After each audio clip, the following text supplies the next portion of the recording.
Istrikto nagpatuman ang pantalan sa Zamboanga City ug mga pulisiya aron ipaniguro nga malinawon ug walay kontrabando nga makarga sa mga barko gikan sa pantalan sa Zamboanga. Sa Zamboanga City manukad, ang mga pasahero paingon sa Basilan Province ug kiniusab ang pantalan sa ubang barko paingon sa ubang lugar sa Mindanao ug sa Kauluhan. Una ka mosakay sa barko, gikinahanglan nga maglukat ka og tiket unahan lang sa pantalan kung paingon ka sa Basilan. Mubayad ka og 120 pesos kada tawo sa regular nga barko ug makabot ka sa Isabela City o sa Lamitan City human sa usa ka oras. Apan kung gusto ka ug kusog mudagan, mubayad ka og 190 pesos alang sa express vessel. Samtang kung duna kay kaila nga dunay speedboat, 20 minutos lang tuwa ka na sa probinsya sa Basilan.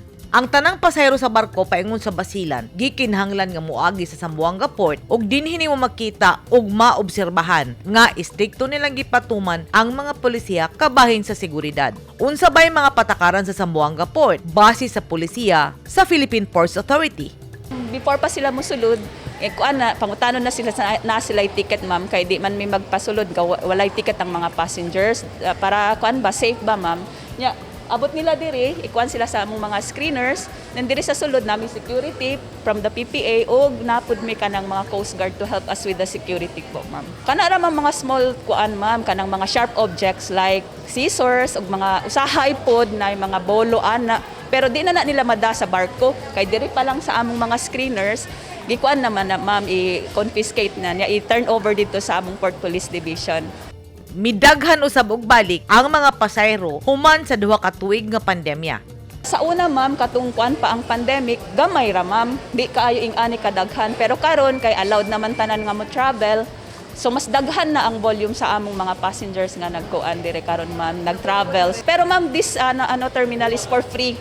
Walay nagkuan ang PPA nga kanang fee for passengers ma'am. In lines based on my ma'am latest is like we have like 50 vessels. For Basilan on mura siguro daghan man ma'am, murag mga siguro 5.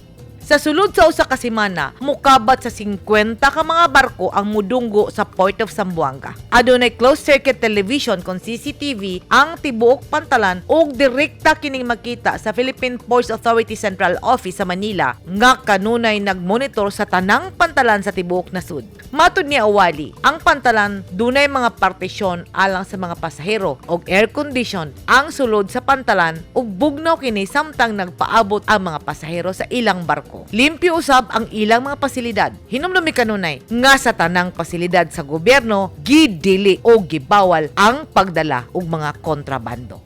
Edith Kaduay, News 10 Philippines. Stay safe!